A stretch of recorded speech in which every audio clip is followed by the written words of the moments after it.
I'm excited to be here today and talk about something that I'm very passionate about. But before I do so, I want to play a quick game. I am going to state a set of words in a list, and I want to test your recall of them. Don't write the words down. I just want you to watch as the words come up on the screen. Are you ready? Okay, let's begin.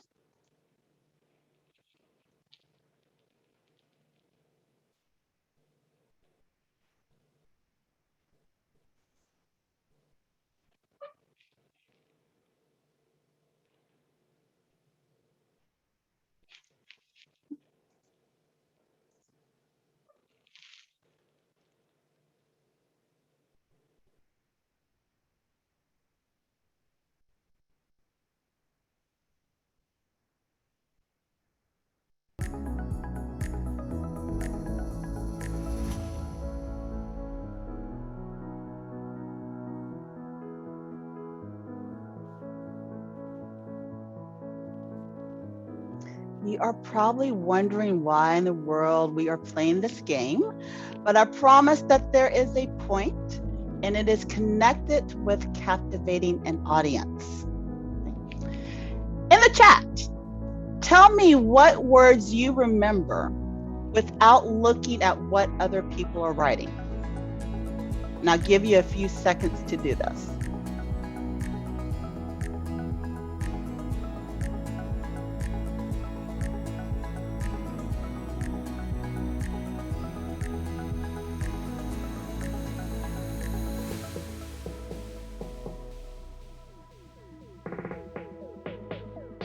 Interesting. So there is a scientific principle known as the serial position effect. When asked to recall items in a list, people recall the last items the best. And the first few items are recalled more frequently than the middle items. And as I go through the chat, I see that many of you are demonstrating this principle. What does this have to do with public speaking, though? Ladies, you spend the majority of your time focused on the wrong area of public speaking. The audience does not recall the body of your speech as well as they remember your closing and your opening. Yet you spend 95% of your time worried about the body of your speech. If that doesn't convince you, then consider the Maya Angelou effect. People don't remember what you say. They remember how you made them feel. And that's why today, despite your conclusion being the most important part of your presentation, we're going to focus first on how to properly open it. Your opening, whether it's a presentation, an argument, a conversation that you're having with someone, it sets the tone for how you want your audience to feel about your presentation. The framework that I use comes from Steve Cruppen. He was the speech writer for Harry Reid, the former Senate Majority Leader. He was also a speaker at the November 2012 District 36 Fall Conference. He looks at speeches as having 5 components to them. And what I have learned over time is that effective openings explicitly state the headline and it employs a sideline. So let's talk first about the headline. I know we've all heard this in school, but presentations generally have 4 general purposes to them. It's to inform, persuade, inspire, or to entertain. But presentations also must have a specific purpose. The specific purpose is the objective or the headline of your presentation. There's an old Toastmasters adage that's repeated quite a bit. Tell them what you're going to tell them, tell them, and then tell them what you're going to tell them. The tell them what you're going to tell them references the specific purpose of the presentation. What is not the specific purpose is the topic of your presentation. I often hear people open their presentations by saying, today I'm going to talk about, and then they state the topic. The topic is not the objective of your speech. Here are some examples of what a specific purpose statement would look like if your topic was about healthy living practices. Most speeches in general are informative in nature.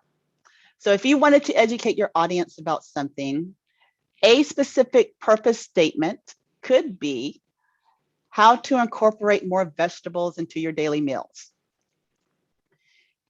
If you want to be a little different and give an inspiring speech, then maybe your specific purpose statement is then that you want to inspire the audience to run a marathon. I know that this sounds like basic information, and it is. But ladies, I cannot tell you how many speeches that I have listened to that have lacked a specific purpose. I don't know why you're giving the speech other than that you like the topic, okay? In my home club, which is not She Leads, She Speaks, there was a new member who talked about a trip that she made to Tanzania with her brother and her father. The speech started out with giving facts about the country. Then we saw these beautiful pictures of Mount Kilimanjaro.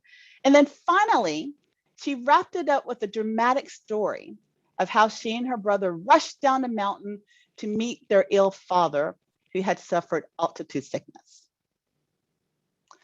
Her 5 to 7 minute speech lasted 10 minutes. Her evaluator noted that she did what many of you do. Instead of writing her speech around the specific purpose, she wrote her speech around the general purpose and the topic. In this case, it was to inform us about Tanzania. Now, after the meeting, the Council of Elders met and they asked her what was her intended specific purpose of that speech. Was the purpose of the speech to educate us about the country? Was it to persuade us to visit the country? Perhaps it was to inspire us to climb Mount Kilimanjaro. Or maybe it was to entertain us with a dramatic talk about how her father fell ill and recovered. What do you believe was the specific purpose of her speech? Tell me in the chat. And I promise you, all of the information that you need to know, I've given it to you. What do you believe was her specific purpose? Was it to educate us about the country, to persuade us to visit the country, to inspire us to climb Mount Kilimanjaro, or to entertain us with a dramatic talk of how her father fell ill?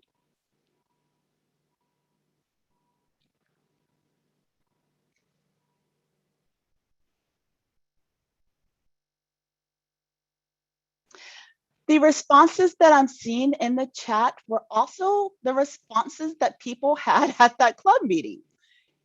There was a bit of confusion about why she was giving that speech. Believe it or not, when the Council of Elders met with her, she told us that it was, in fact, to entertain us. Yes. And when she gave that speech again, after there was some feedback given to her, it was a much tighter speech. I share that story because even if it's in a work setting, if you are finding that people are disengaged or they're confused when you are speaking to them, or they're just not wanting to take action on anything that you have to say, more likely than not is because you have not explicitly stated the specific purpose for why you're communicating with them. And if you're one of those people who state your specific purpose, but you like to go all over the place and getting to the point, I'm here to tell you that people are also going to be much less inclined to take action on what it is that you are proposing if you do not stay on topic. I was not surprised to read a couple of weeks ago that Toastmasters International was going to reincorporate into its educational curriculum how to develop a specific purpose statement as a required project for level 1. And that's because you cannot garner your audience's, your boss's, a loved one's attention if you don't have a reason for talking to them other than you like to topic, okay? In order to further captivate an audience, you also need to determine how you're going to connect the audience to the purpose or the reason why you're speaking with them. And that's what a sideline does for you. I'm going to dispel a myth, okay? I hear this all the time, especially from newer members. There is no speech topic that is boring. I have heard it all, okay? There is no topic that is boring. What can be boring is how you introduce it. Beginning your speech by saying, today I'm going to talk about healthy living practices. That might pique your audience's attention, but it will not hold it until you make that topic relevant to them. One of the first speeches that I gave in Toastmasters was to persuade people to go to an opera. I dreaded giving that speech despite how much I love operas. And that's because nobody cares about operas except elite old white people.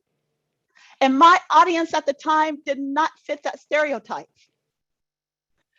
But a year later, after I gave that speech, people were still talking about it. Members were giving me free CDs. They told me that they listened to the Metropolitan Opera on the radio.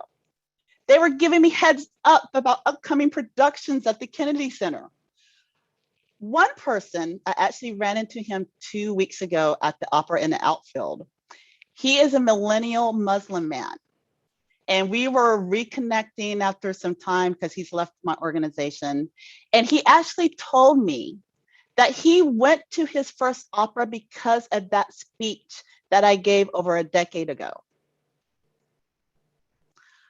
I always thought that it was my enthusiasm and how I broke down the stereotypes and the arguments that people used against operas that made that speech so memorable.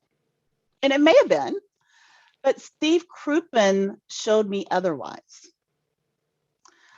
I had spent over a minute, maybe a minute and a half, opening my speech by retelling my favorite story of my favorite opera, Lucia de la Mama. I never stated the characters' names, the settings. I certainly did not mention that I was talking about an opera out of fear that I would bias them. But to this day, I still remember how wrapped with attention they were because I was absolutely bewildered by it. I just could not believe that they were getting sucked into this story about this opera.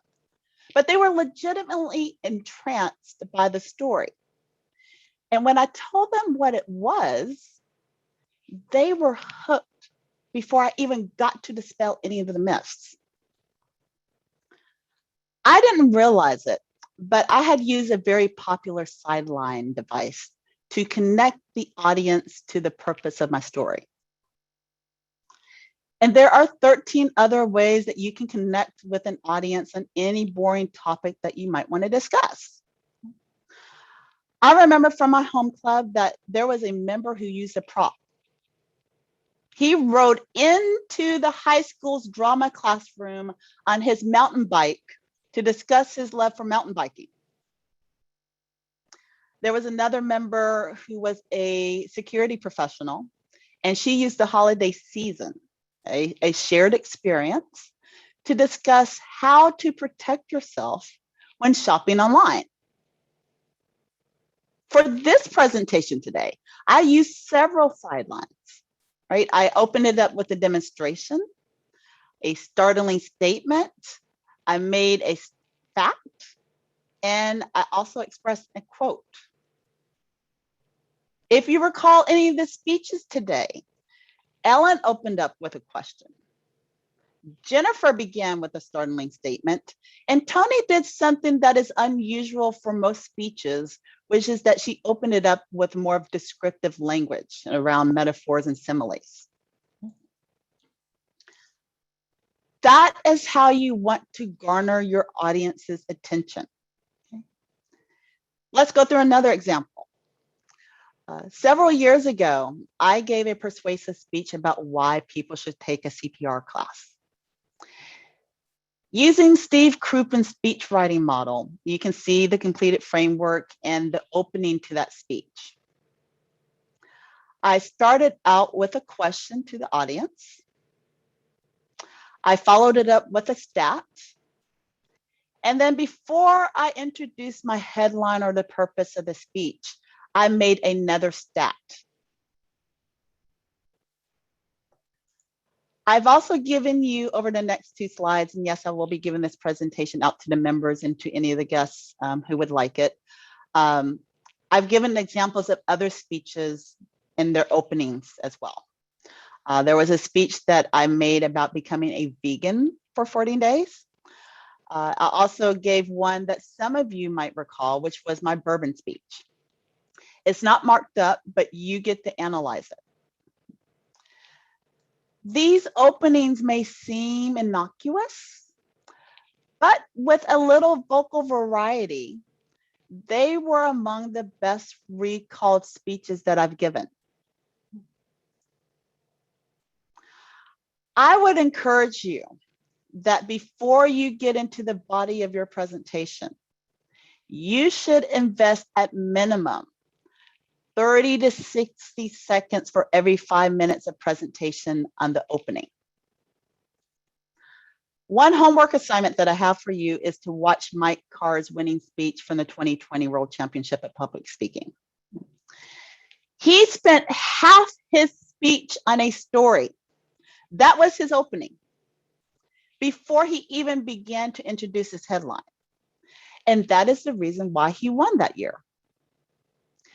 Daphne, she opened her presentation today with a startling statement and then some stats. And then she had a whole story, again, spending half of her speech before she got to the headline. That is the reason why Daphne got so much engagement during her speech.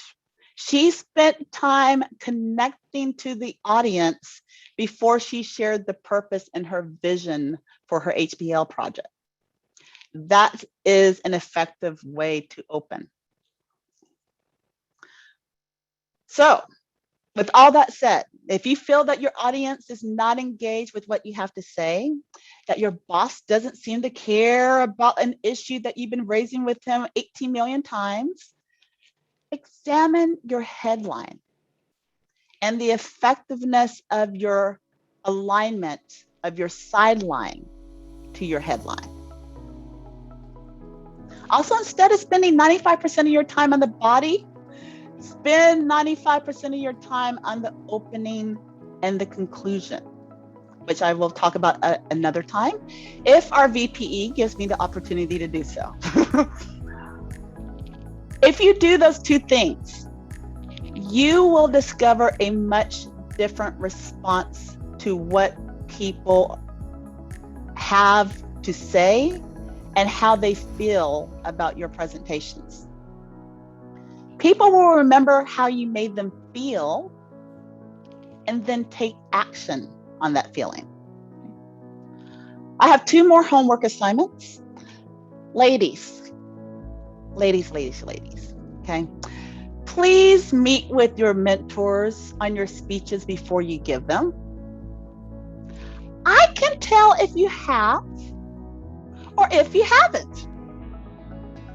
And I am batting 1,000 right now. And my guess is when I've asked proteges or mentors whether they have met with the other party, what the response is, okay? For your betterment, use your mentor as a resource in helping you to develop that headline and sideline so that after your speech, you are not feeling like people didn't connect with you. Because I know that feeling. It's a very stark feeling to have, but your mentor is there who can help you not have that feeling at the end. And then finally, on September 22nd, I will open my lunchtime hour to work with any of you on the opening to a presentation or a speech, okay? I'll place the Zoom invite under the bamboo tree in Slack, but the Zoom link is already posted under the FY22 links out on our website. During that meeting, because it won't be recorded, I'll also tell personal stories of how I've used this framework at work and in boardroom settings as well. So I hope that this presentation has been useful for you. Thank you for listening to me. I probably don't have time. I might have time to answer 1 or 2 quick questions. If you have any, please place them in the chat. And Latoya, if I am way over time, just let me know. So I can take 1 question if there is any. Lisa? Yes. I have a question. I don't know if this is the platform, but I'm going for it. Can you tell me what was lacking in my speech today as far as what you talked about? Whether I connected with the audience or not, or whether my purpose was clear for the for the betterment of everybody. Thanks. Your purpose was clear. The body was strong. I did take notes in all of the openings of the speeches today. 3 of the 4 openings, including yours, was very short. I would say that on average, they were probably about 15 seconds. And I would just reiterate my rule of thumb that for every 5 minutes of speech, you should probably share 30 to 60 seconds opening it. So my recommendation for you would be to expound upon that startling statement that you made and spend time figuring out how you can get a deeper connection with the audience on the purpose of it. Thank you. And our timer is telling me that I am a little over time, but hopefully this has been useful for everyone. So thank you. If you do have any other questions for me, just private chat me or public chat me during the meeting today and I'll answer them. So thank you.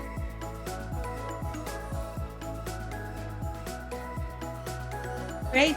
Thank you, Lisa.